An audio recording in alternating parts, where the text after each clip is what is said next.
Senhores telespectadores, estamos no estuário do Tejo. Bem, todos sabem, o Tejo é o principal rio português e é um rio notável por muitas razões. Por razões da história, aliás, na história o Tejo foi quase sempre um rio de paz. Há rios fronteira, rios que chegaram a ser rios de sangue. Não, o Tejo é um rio de paz. É um rio poético, é o rio do Camões. Foi o Camões quem inventou as Tágides. As Tágides eram as raparigas bonitas aqui da beira-rio.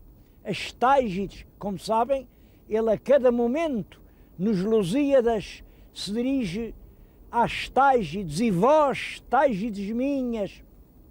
Além disso, o Tejo é um rio com uma importância económica extraordinária. Foi o Tejo quem fez nascer Lisboa. O Tejo era a grande estrada que ligava a cidade aqui com as terras ricas de Santarém, mas além disso, esta zona onde estamos era riquíssima de peixe, riquíssima. Isto era uma zona de pescadores. Hoje o peixe está a ser cada vez menos porque a poluição é cada vez mais. Bom, o Tejo, que já foi um rio de beleza hoje está um rio degradado. As margens estão cheias de lodo, os antigos cais estão em ruínas. Este rio, que devia ser a menina dos olhos de Lisboa, está a cair cada vez mais numa situação de grande pântano, onde a vida agoniza e onde já não há lugar para os pescadores. Não, o problema, em todo caso, eu não lhes vou falar hoje de ecologia nem de poluição, apesar de ver falar. Vocês vejam a que estado chegaram essas margens, isso é tudo podre, podre. Uma pessoa que se chega ali a qualquer daquelas pontezinhas de madeira tem o risco de cair. Já nós tivemos agora aqui um acidente, não vou falar nisso, mas que diabo, então, um rio tão nobre como o Tejo, como é que o deixaram chegar a este estado? Eu pensei como foi. É que no Tejo ninguém manda, não manda Lisboa porque é Lisboa, não manda Santarém que é Santarém, nem Vila Franca, nem Azóia, nem Alhanta, porque, e depois não é mar, nem é terra, nem é o senhor Almirante, nem o senhor Governador, é estas situações de degradação de poder em que ninguém manda em coisa nenhuma. E agora qual é que se pode? É também essa gente que ouviu falar no Tejo, que sabe que o Tejo é o principal estuário da Europa, que há de querer navegar aqui, que vem aqui a estas bateiras a falar, como eu falei, com um amigo, leve-me a dar aí. Foi um amigo e eu pedi duas coisas. Eu, aqui no estuário, queria navegar numa bateira e queria comer uma caldeirada de irozes. Acho que ele fez as duas coisas. São coisas que não se conhece Lisboa, não se conhece o Rio, sem se provar isso.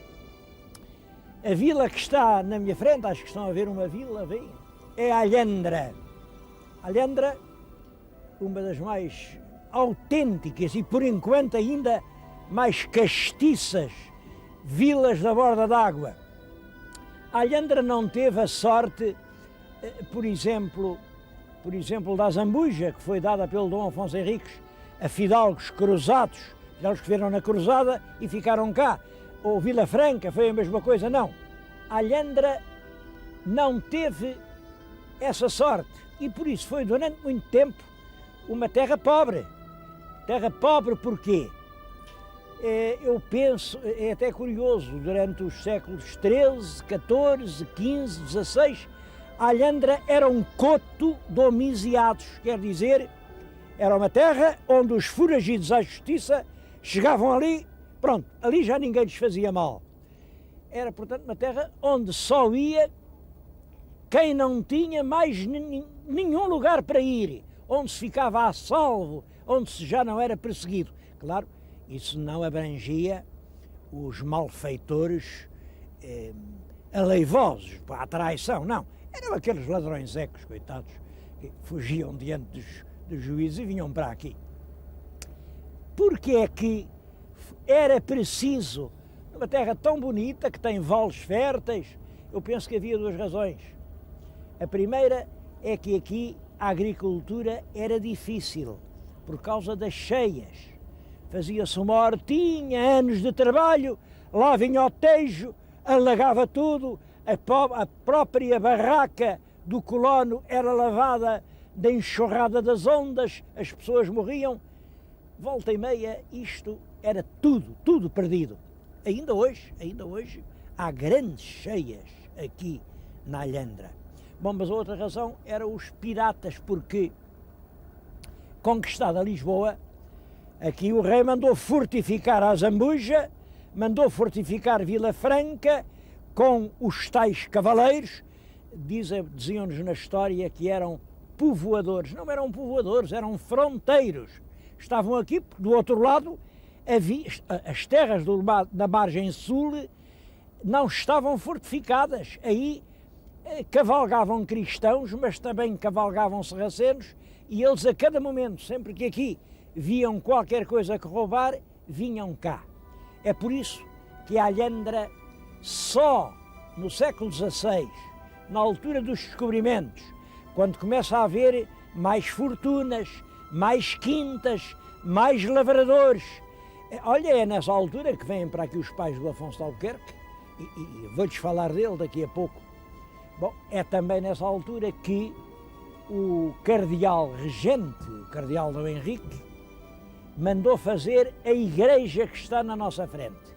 Esta igreja é obra do cardeal Dom Henrique. Isso é já na segunda metade do século XVI. A terra já tinha um fural dado muito antes, dado pelo bispo de Lisboa. Um fural em que dizia: quem quiser ir para lá amanhã, mas do pão que houver têm que me dar a quarta parte. E do linho que lá semearem, têm que me dar a sexta parte. E dos legumes que lá nascerem, têm que me dar a oitava parte. E do vinho e da palha, também a quarta parte. Bom, além dessa quarta e da sétima e da oitava, além disso, têm que me dar mais 10% de tudo quanto lá nascer. E além disso, têm que me dar 4 vezes no ano, nas 4 festas principais,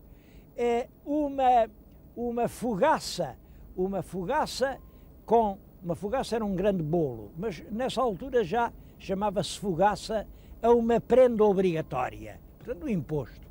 Têm que me dar como fogaça 2 alqueires de trigo e uma galinha. Como é que esta pobre gente vinha para aqui e tinha que dar isso tudo e tinham que sustentar os filhos? É claro, eles pescavam, e é curioso que aqui do peixe não era obrigatório dar nada. E já nessa altura aqui se pescava muito peixe. Nós vamos desembarcar na Alhandra e vamos ver alguns motivos interessantes na Alhandra, principalmente algumas grandes figuras que nasceram na vila da Alhandra.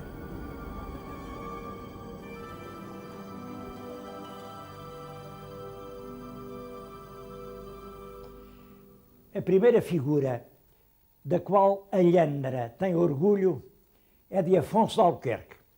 Afonso de Albuquerque nasceu aqui na Alhandra à volta de 1460, era realmente fidalgo, de uma família fidalga, mas era pobre e teve que abraçar desde cedo a carreira militar. Albuquerque foi sempre soldado. Apesar disso, e não sei bem como, era um homem que tinha uma grande cultura. Ele escreveu muito, o que tenho aqui na minha frente. Olha, estes 3 volumes são as cartas escritas pelo Afonso de Albuquerque. Imaginem, um homem que não viveu muito tempo, ele morreu com 55 anos, as cartas dele, cartas importantes, fazem esta obra. Esta outra obra é do filho, do Brás de Albuquerque, que fez um comentário inteiramente baseado em documentos que o pai deixou. Eu não resisto a ler-lhes um desses documentos, que é a carta que ele escreveu à hora da morte. Estava a morrer, estava já com o estertor no peito e ditou ainda para Lisboa esta carta. Senhor, Isto é dirigido ao rei Dom Manuel. Quando esta escreva a Vossa Alteza, estou com um soluço que é sinal de morte. Nesses reinos deixo um filho. Peço a Vossa Alteza que me faça grande, como meus serviços merecem. Quanto às coisas da Índia, não digo nada. Elas falarão por si e por mim. Preciso um homem ter realmente de si uma grande conta para escrever assim ao rei. E tinha razão. É Albuquerque quem tem o projeto do grande Império Oriental, que é transformar o Oceano Índico num grande lago português. Ele tapava as entradas para o Mediterrâneo, conquistou Ormuz e queria conquistar Aden, tapava as entradas para o Pacífico, conquistou Malaca, conquistou a cidade de Goa e ali seria um grande império português. Claro, eu bem sei, ficou na moda a gente dizer ele tinha mais olhos que barriga, então como é que um país tão pequeno podia ter assim um império tão grande? Eu acho que quem era grande demais para o país era ele. Há impérios maiores feitos por países mais pequenos. O Império de Alexandre, como sabem, o Alexandre, rei da Macedónia. A Macedónia é bem mais pequenina que Portugal. O grande Império Holandês do Pacífico, a Holanda é mais pequena que Portugal. De qualquer maneira, é justo que a Alhandra tenha orgulho por Afonso de Albuquerque ter nascido aqui.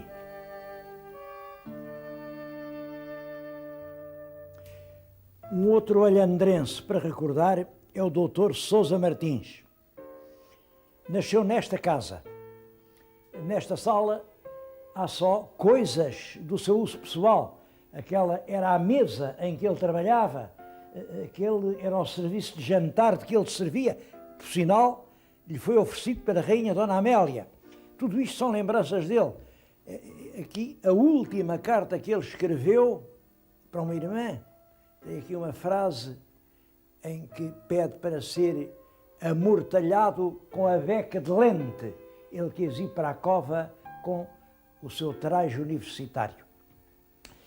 O caso de Sousa Martins é um caso realmente surpreendente. Este homem nasceu aqui, no meado do século passado, em 1843, era de gente modesta, foi para Lisboa para estudar, mas para estudar teve que se empregar como moço de farmácia. A farmácia ainda lá está, na Rua de São Paulo, é a mesma. Foi ali que ele se fez homem e estudou, tirou o curso de farmácia. Bom, ao mesmo tempo, ele era realmente muito inteligente, muito virado para o estudo, fez também o curso de medicina. Portanto, tinha as duas formaturas e isso foi muito importante para ele. Porque as pessoas não sabem, mas o médico não tem o estudo do medicamento. Quem estuda os medicamentos é o farmacêutico, numa faculdade diferente. É outro tipo de formação. O médico conhece as doenças, mas é claro, um conhece as doenças, outro conhece a luta contra a doença, os remédios, e é preciso pô-los em contacto. Digo isto porque se faz às vezes muita confusão a esse respeito. Ora bem, ele conhecia os dois ramos, rapidamente, faz um curso muito brilhante, ele era muito inteligente e tinha uma qualidade extraordinária, era um grande orador. Ele punha-se a falar, empolgava perfeitamente as pessoas. Depois dele falar, e ele falava sem ler, era um aplauso. E uma coisa curiosa, isso acontecia não só em Portugal, como quando ia ao estrangeiro representar Portugal. Era um homem que conseguia, de facto, inflamar as pessoas que o ouviam. Portanto, muito inteligente, grande orador, muito sabedor do seu ofício e com outra qualidade. Era um homem extremamente bom. Extremamente bom. Ele, a certa altura, era o diretor do Hospital de São José. Ele andava constantemente entre os doentes. Quando os doentes saíam, ia procurá-los a casa, acompanhava-os, não os largava e mais. Se o doente era pobre, ele não levava dinheiro a ninguém. Mais, deixava um dinheirito ali, porque ele percebia que lhe faltava tudo em casas de gente miserável, e deixava um dinheirito sem dizer nada, vinha-se embora. Bom, ele prestou uma grande atenção a uma doença que nessa altura era devastadora, a tuberculose pulmonar, e tanto se debruçou sobre esse problema que ele próprio contraiu a tuberculose. E veio a morrer tuberculoso aos 55 anos. Também morreu aqui na Alhandra. Agora, o que é estranho é isto, é que rapidamente, o povo de Lisboa, o povo da Nazaré, o povo aqui da Alhandra, começam a considerá-lo um santo. Eu acho que ainda hoje, se a gente for àquele monumento que está ali diante da Escola Médica, ainda hoje lá vê flores, ainda hoje lá vê luzes acesas. Há superstições, olha, ainda hoje há charlatães que dizem que pela boca deles fala a alma do Sousa Martins. Sousa Martins é um caso de médico que o povo santificou. É claro, fala só no Sousa Martins, mas olha, aqui na Alhandra sucederam-lhe depois uma série deles, médicos, que faziam a mesma coisa, tratavam toda a gente, ajudavam os pobres e andavam no coração do povo. Estou a falar nisto com uma certa emoção, porque acho que a profissão médica é a profissão que dá mais de si. Eu também trabalho muito, mas eu chego à noite, deito-me cedo, desligo o telefone, pronto, já não estou lá para ninguém. E as outras profissões, os juízes fazem a mesma coisa, os oficiais, os magistrados, os comerciantes. O médico não. O médico está sempre presente. Quantas vezes a gente vai a um hospital de manhã, fala ao médico que esteve a noite inteira e quantas vezes debruçado sobre coisas difíceis, sem dormir uma hora, sem repousar. E ele sempre tranquilo, sossegado, ao nosso dispor, preocupado mais connosco do que com ele. Agora, ultimamente, falou-se tanto em médicos que eu acho que era um dever de consciência prestar esta homenagem à medicina.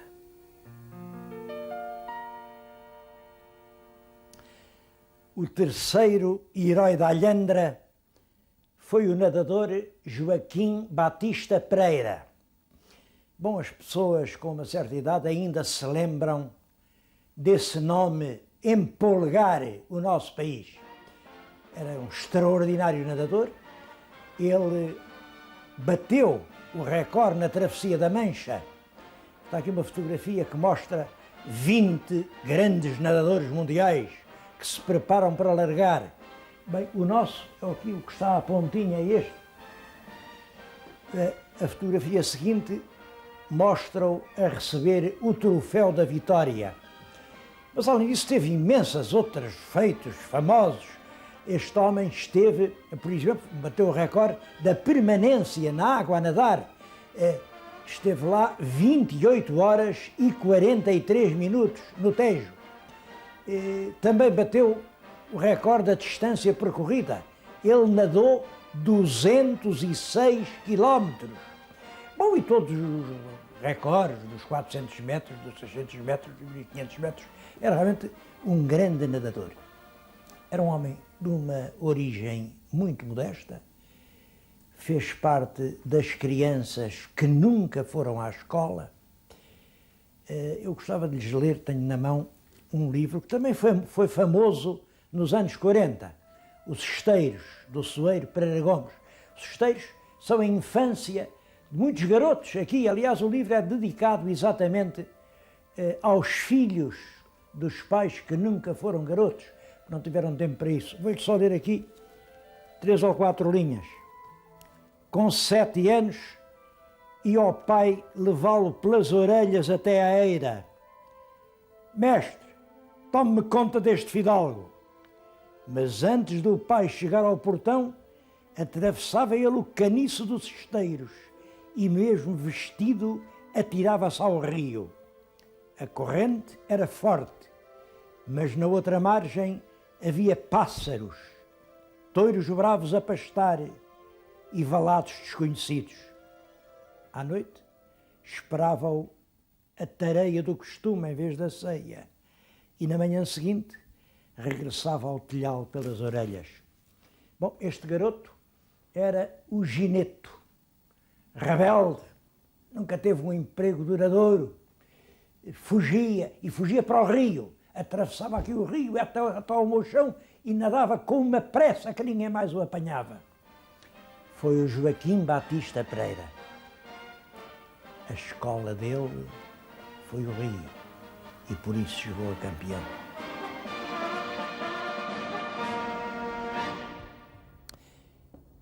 É conveniente referir 3 datas para entender o processo de desenvolvimento da alhandra moderna.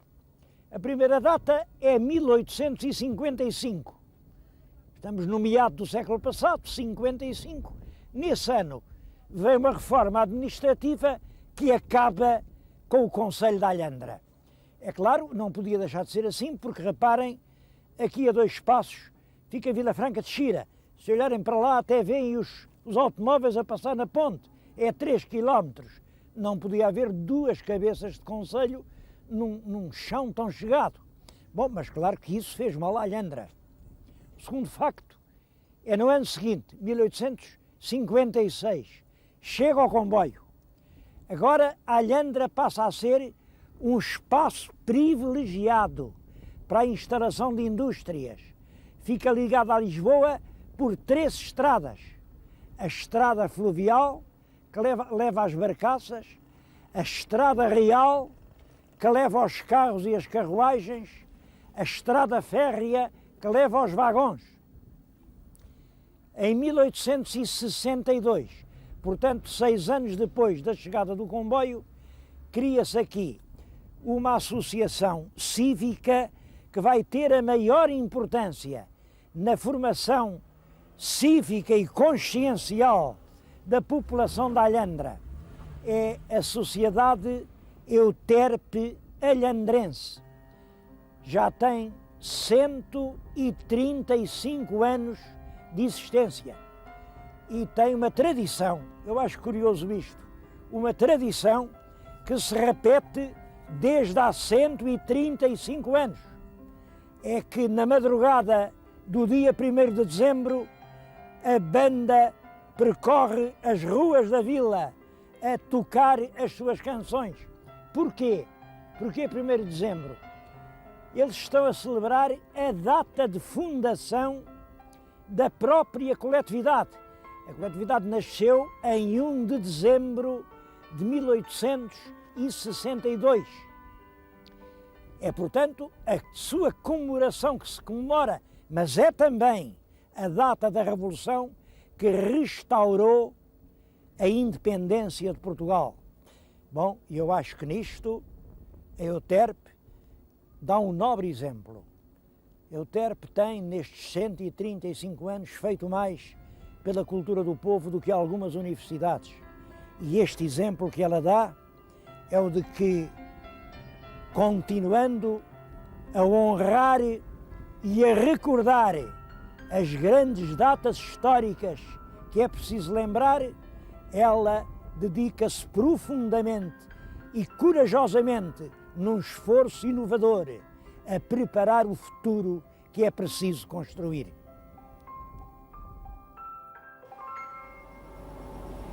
A proximidade de Lisboa e a facilidade das comunicações atraíram naturalmente as indústrias, entre elas os cimentos. Estou-lhes a falar numa torre da Simpor, que é uma das grandes cimenteiras portuguesas e que tem isto. Foi aqui que no ano de 1894 se fabricou a primeira saca de cimento. Cimento Portland. Tinha havido umas tentativas, os outros países mais adiantados já faziam cimento. O cimento era uma pedra artificial, mas em Portugal, só em 1894, reparem, há apenas 104 anos, se fez o primeiro cimento. Chamava-se então os cimentos Tejo. Hoje é a Simpor, mas a fábrica nunca interrompeu a elaboração. Para terem uma ideia de quanto isto produz, o ano passado, 97, produziu 2.430.000 toneladas de cimento. É realmente uma das grandes fábricas europeias. E o cimento veio trazer uma verdadeira revolução à qualidade de vida em Portugal. O cimento alterou tudo. Antigamente a casa era feita à medida da viga de madeira ou do arco ogival. O cimento veio permitir as grandes superfícies, as placas dos aeroportos, os molhes marítimos. O cimento é uma revolução e veio tornar a casa muito mais barata. Hoje é possível pensar em dar uma casa a cada português, o que antes era um sonho inacessível. Bom, foi aqui, na Alhandra, que se fez o primeiro cimento em Portugal.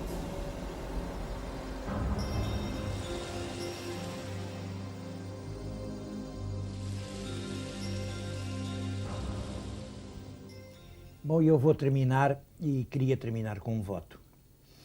O de que, com a Expo, o lisboeta redescubra a borda d'água, volte a conhecer os encantos do estuário. Aqui, esta zona do Tejo, apesar de tudo, ainda tem robalos, tem corvinas, tem linguados, tem enguias. Eu gostei sempre muito enguia. Acho que estes pratos servidos aqui, em casas quase de pescadores, mesmo à beira d'água, são um encanto. Oxalá que depois da Expo muita gente passe a vir aqui.